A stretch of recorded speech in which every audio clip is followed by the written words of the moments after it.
సమందర్ కా హీరా లాడ్ బజార్ కా పత్తర్ కి కొంచెం డిఫరెన్స్ ఉంటుంది. Yogi Adityanath is equal to Modi 2.0. మన కల్చరల్ హెరిటేజ్ని ఇన్ఫ్యాక్ట్ చెప్పాలనంటే ఒక ఎకనామిక్ టూరిజం అనే తత్వానికి తపస్సుకు తీసుకుపోయిండు. ఇది ఒక డ్రీమింగ్ ఏదో మజాక్ కాదు, ఇది డ్రీమ్ కాదు, ఇది ఇన్ఫ్యాక్ట్ గ్రౌండ్ రెడీ చేసిండు దేశ్ కా ఉపయోగి Yogi Adityanath. And this is on paper కాదు, క్లియర్ కట్గా ఎగ్జిక్యూషన్ కనబడుతుంది. ప్రాసెస్ ఎగ్జిక్యూట్ చేసినాక జపాన్ సింగపూర్ పోయిండు. ఉత్తరప్రదేశ్ని $1 ట్రిలియన్ ఎకానమీ సైడ్ తీసుకుపోవాలనంటే కేవలము డైలాగులు కొడితే కాదు, డెలివరీతో మాట్లాడిండి అలా దేశ్ కా ఉపయోగి యోగి ఆదిత్యనాథ్. చట్టం తన పని చేసుకుంటూ పోతుంది అని అంటారు చూడు, దానికి నిలువెత్తు నిదర్శనం ఉత్తరప్రదేశ్ కాదా ఫ్రెండ్స్? ఎప్పుడైతే ఆ కాషాయ వస్త్రం టోక్యో టెంపుల్లల్లా గంట మోగిస్తున్న చూడు, అక్కడ మన ఐడెంటిటీ, మన కాన్ఫిడెన్స్, మన కల్చరల్ అసర్షన్ ఎంత గుణాత్మకంగా కనబడుతున్నది. Gautam Model School, Sun City branch, admissions are open for 2026. No admission fee, free school uniform and also bus transportation available for nursery to 10th class. Hurry up. Address, Sun City branch opposite Kasturba Trust. Limited seats. Contact us now 8121573123 and 8977113123. మనకందరికీ తెలిసిందే యోగి ఆదిత్యనాథ్ గారు Singapore and Japan ట్రిప్లకు పోయినరు. ఈ trip ఏదో మామూలు trip కాదు.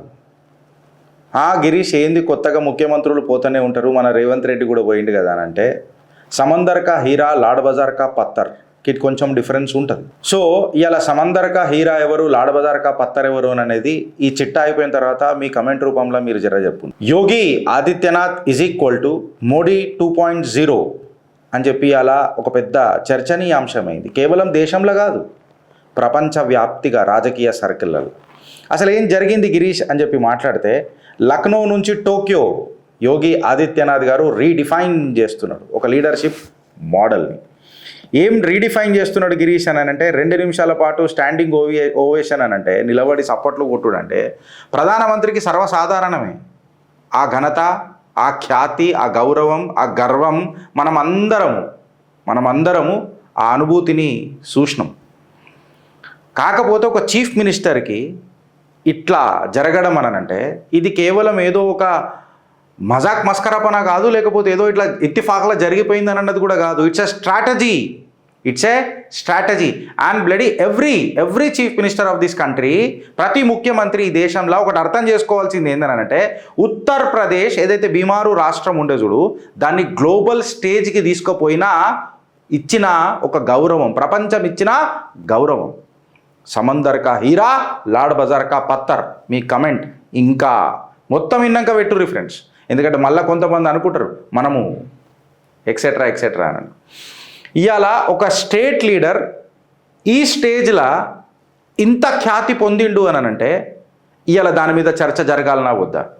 Foreign diplomacy అనేది ఖచ్చితంగా ప్రధానమంత్రి ఆఫీస్ డొమైన్లో ఉంటుంది, పిఎంఓ డొమైన్లో ఖచ్చితంగా ఉంటుంది. కాకపోతే స్టేట్ లీడర్లల్లో ఒక డొమెస్టిక్ గవర్నెన్సే ఉంటుంది. కాకపోతే యోగి ఆదిత్యనాథ్ ఈ టెంప్లెట్ని మార్చి పడేసిండు. ఏం చేసిండు అని చెప్తే 2 సంవత్సరాల గ్రౌండ్ వర్క్ ముందే చేసి పెట్టుకున్నాడు జపాన్ పోనీకే. ఏదో పోరగాళ్ళ లెక్క అందరిలాగా అక్కడ పోయి నేను ఇన్వెస్ట్మెంట్ చేస్తున్నా, గని చేస్తున్నా అని చెప్పి చిన్నపిల్లల మాటలు మాట్లాడలేదు. ఇన్ఫ్యాక్ట్ చెప్పాలనంటే కొన్ని సంవత్సరాల పాటు ఎన్నోసార్లు జాపనీస్ డెలిగేషన్ని ముందు లక్నోలో ఎంటర్టైన్ చేసిండు.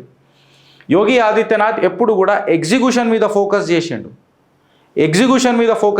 ఫారిన్ ట్రావెల్ ఏముంది అని అంటారు. మళ్ళీ ఫారిన్ ట్రావెల్కి పోయినప్పుడు కూడా దేశ్ కా ఉపయోగి యోగి ఆదిత్యనాథ్ ఈ ఫోటోలకి ఇట్లా మీరు చూస్తే అదే కాషాయ వస్త్రాలతో ఉన్నాడు.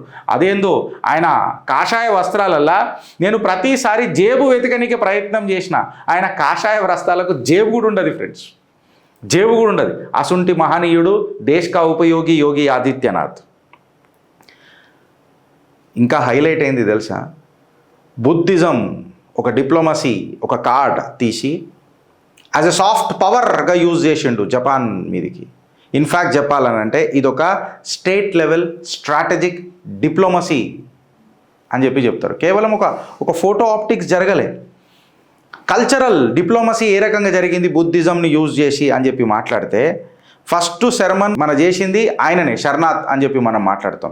కుషీనగర్లో కూడా ఒక బుద్ధిస్ట్ సొసైటీ, జపాన్ అనంటే ఒక బుద్ధిస్ట్ సొసైటీ, సో ఆయన చేసిన కంప్లీట్గా ఒక స్ట్రాటజీ ఏదైతుందో, డిప్లొమసీ ఏదైతుందో ఇవాళ ఆయనకు రిజల్ట్స్ ఫెచ్ చేస్తుంది.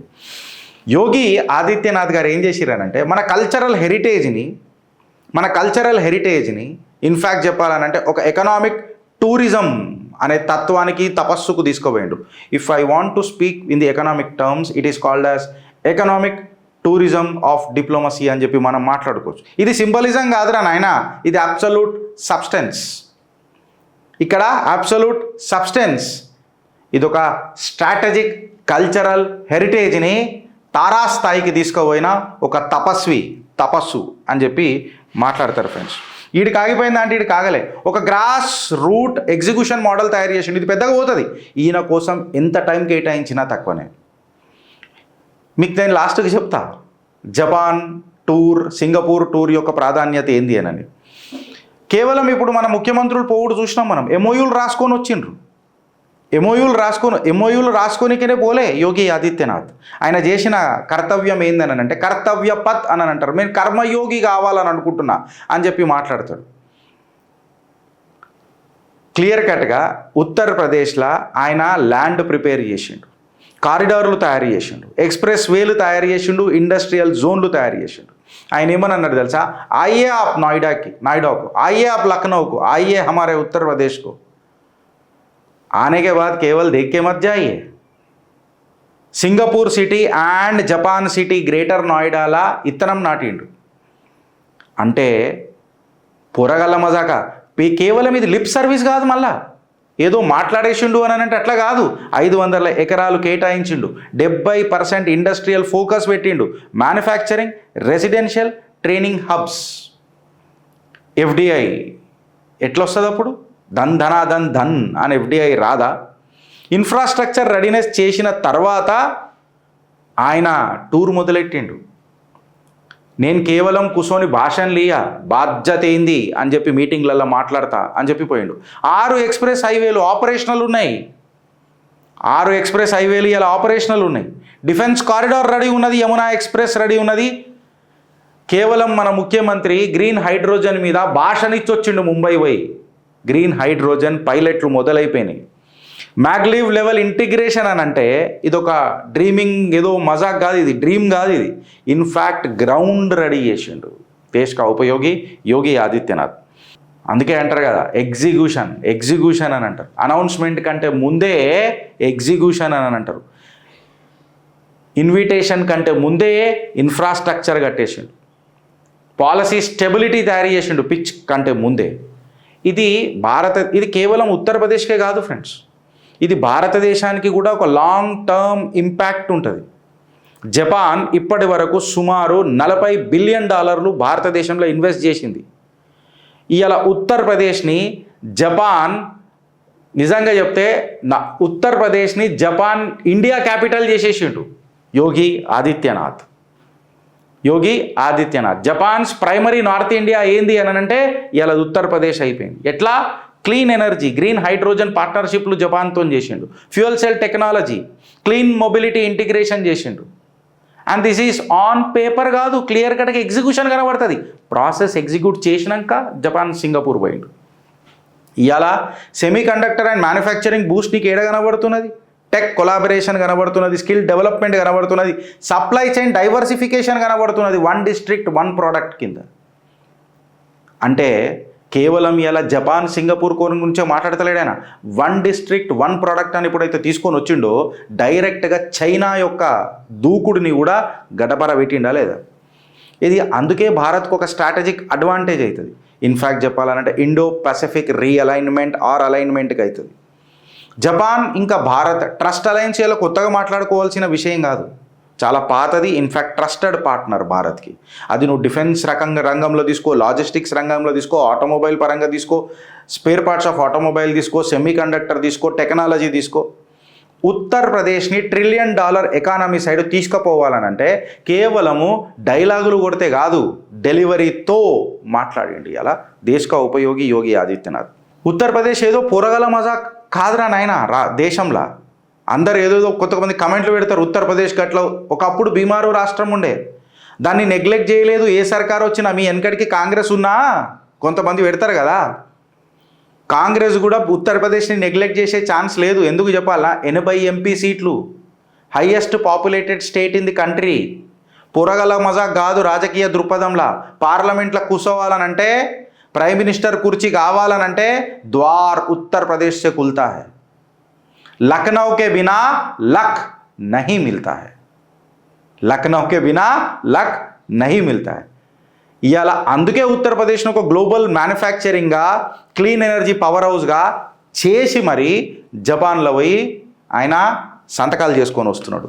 $1 ట్రిలియన్ ఎకానమీ సైడు అడుగులయ్యనికే ఏ రకంగా దిశ దశ ఉంటుందో ముఖ్యమంత్రులకు దిక్సూచై నిజంగా చెప్పాలంటే ఆన్ జాబ్ ట్రైనింగ్ ఇస్తున్నాడు ఇలా యోగి ఆదిత్యనాథ్. ఇప్పుడు ఏమైందంటే 2 కంపారిజన్స్ కూడా తీసుకొని వస్తున్నారు. ఎట్లా? మోడీ వర్సెస్ యోగి లీడర్షిప్ కంపారిజన్ కూడా మనం చేయాలి. ఆఫ్కోర్స్ మనం కూడా చేయాలి. మోడీస్ మోడల్గా అगर మనం తీసుకొని చూస్తే గుజరాత్ని డెవలప్ చేసిండు, దాని తర్వాత మోడల్ నేషనల్ లెవెల్ రిఫార్మ్స్ తీసుకొని వచ్చిండు. నేషనల్ లెవెల్ రిఫార్మ్స్ సెక్యూరిటీ పరంగా తీసుకోండి, టెక్నాలజికల్ పరంగా తీసుకోండి, ఫైనాన్షియల్ పరంగా తీసుకోండి, you take the financial health condition of this country, ఏదన్నా తీసుకోండి. కొంతమంది మాట్లాడతారు, గార్దుల సంఘానికి అధ్యక్షులు జర్మన్లలో కూర్చొని, వాళ్ళు మాట్లాడినంత ఏదో పెద్ద టిడ్డనకర ఢింకా ఏం కాదు. ఇలా గ్లోబల్ బ్రాండింగ్ భారత్లా పొజిషన్ చేసిండు నరేంద్ర దామోదర్ దాస్ మోదీ. క్వాడ్, G20 ఇవన్నీ మనం మాట్లాడినాం. ఇవన్నీ నరేంద్రుడితోనే సాధ్యమైనవి. ఇన్ఫ్రాస్ట్రక్చర్ మామూలుగా పుష్ చేసిండా యావత్ భారతదేశంలో. భారత్ యొక్క ఇమేజ్ని కంప్లీట్గా మ్యాక్రో లెవెల్ అండ్ మైక్రో లెవెల్లో మార్చిన ఘనత దేశ నరేంద్రుడిది కాదా? And let us come to the Yogi's model. Yogi model first basics ఖతం చేసిండు బేసిక్స్ని. ఎట్లా అంటే నువ్వు పెద్దగా ఆలోచించాలనంటే ఫస్ట్ గ్రౌండ్లో లా అండ్ ఆర్డర్ కరెక్ట్గా ఉండాలి. లా అండ్ ఆర్డర్ ఉత్తరప్రదేశ్లో ఉన్నంత సేఫ్గా స్టేబుల్గా మీకు ఏదైనా కనబడుతుందా? ఏడనైనా పంచాయతీ మాటలు కనబడతాయా యోగి ఆదిత్యనాథ్వి? సీదా పోలీస్ చట్టం తన పని చేసుకుంటూ పోతుంది అని అంటారు చూడు, దానికి నిలువెత్తు నిదర్శనం ఉత్తరప్రదేశ్ కాదా ఫ్రెండ్స్? మీ కమెంట్ రూపంలో చెప్పుండ్రి. కర్ణాటకలో ఏం నడుస్తుంది మనం చూస్తలేమా? నాటక తప్ప.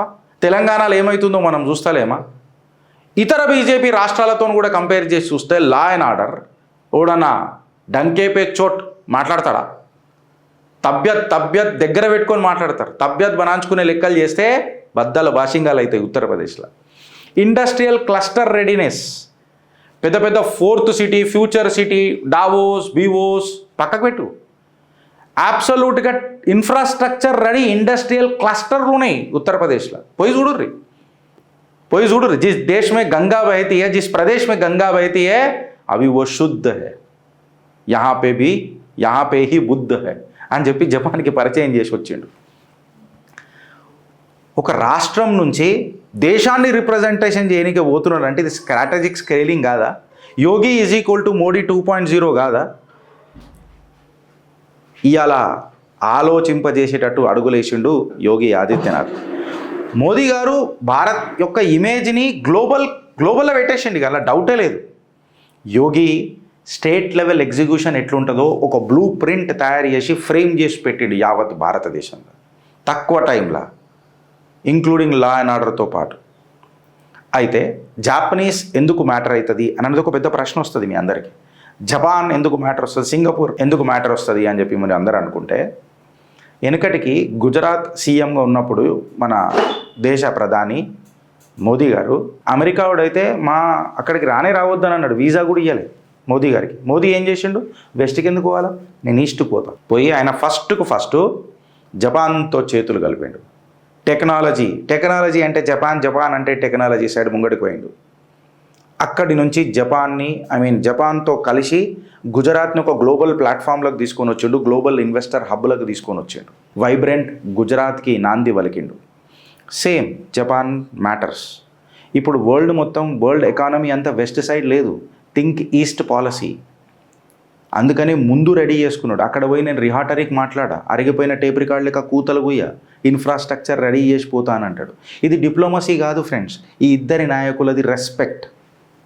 ఇది రెస్పెక్ట్. ఎప్పుడైతే ఆ కాషాయ వస్త్రం టోక్యో టెంపుల్లల్లా గంట మోగిస్తున్న చూడు, అక్కడ మన ఐడెంటిటీ, మన కాన్ఫిడెన్స్, మన కల్చరల్ అసర్షన్ ఎంత గుణాత్మకంగా కనబడుతున్నది, ఎంత గర్వకారణమై కనబడుతున్నది. గింత తెలివితేటలు ఉన్నాడు మళ్ళీ 2 సంవత్సరాలు ఎందుకు ఆగిపోయినరా, ముందే పోవచ్చు కదరా అని అంటే, అరే ఏదైనా ప్రామిస్ చేయాలనంటే ఫస్ట్ ప్రిపరేషన్ ఉండాలి. ప్రిపరేషన్ చేసేటప్పుడు పర్ఫార్మెన్స్ ఉండాలి.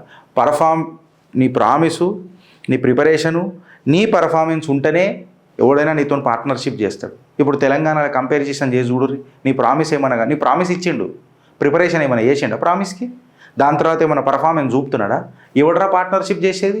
అందుకే కేవలం అవి నీటి మీద రాతల లెక్క మిగిలిపోయినాయి. నీటి మీద రాతలు కూడా కాదురా నాయన, గాల్ల రాతలు అంటారు అవి. ఇది కదా సింబాల్, ఇది మళ్ళీ సింబాలిజం అంటారా, దీన్ని సబ్స్టెన్స్ అంటారా, చెప్పురు మీరు నాకు. దీన్నే గవర్నెన్స్ విత్ అకౌంటబిలిటీ అంటారు దోస్త్. గవర్నెన్స్ విత్ అకౌంటబిలిటీ అని అంటారు. ఈ విజిట్ హిస్టారిక్ ఎందుకు అవుతుంది అని అంటే, ఇది yogis first economic visit to Japan. First visit to Japan. ఇది మన నమ్మకాన్ని సిగ్నల్ చేస్తున్నది. టోక్యో ఇంపీరియల్ హోటల్లో ఆటో జెయింట్లు కనబడుతున్నాయి, ఈవీ లీడర్లు కనబడ్డారు, సెమీ కండక్టర్ ఫర్ములు కనబడ్డాయి, హైడ్రోజన్ కంపెనీలు కనబడ్డాయి, రైల్ టెక్ స్పెషలిస్టులు కనబడ్డారు. ఉత్తరప్రదేశ్ ఏడడుగుతలేదు, పార్ట్నర్షిప్ ఆఫర్ చేస్తున్నది. ఉత్తరప్రదేశ్తో చేతులు కలుపుమని రిక్వెస్ట్ చేస్తలేదు, జపాన్ రిక్వెస్ట్ చేస్తున్నది, ఉత్తరప్రదేశ్ డిమాండ్ చేస్తున్నది. This is the difference between ఉపయోగి అండ్ కేవల్ భోగి అని అంటారు కదా. ఇక మీరు అర్థం చేసుకోరు. తో సమందర్ కా హీరా కోన్, లాడ్ బజార్ కా పత్తర్ కోన్ అని. He has offered partnership and that's the difference, that's the basic difference. ఇప్పుడు ఒక నెక్స్ట్ క్వశ్చన్ వస్తుంది రాజకీయ సర్కిళ్ళల్లో. Is Yogi ready for a bigger role? Is Yogi Adityanath is equal to Modi 2.0 అంటే నాకు ఒక మాట గుర్తొస్తుంది.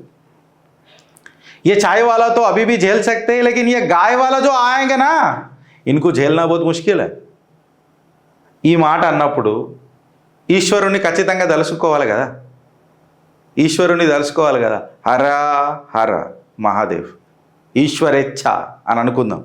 ఎందుకు అని అంటే, భారత్ లాంటి ఒక డైవర్స్డ్ కంట్రీని స్టెబిలైజ్ చేయాలనంటే ఎవరితో సాధ్యమవుతుంది ఫ్రెండ్స్? మోడీ గారితో సాధ్యం కాలేదా? బిందాస్ చేసిండు.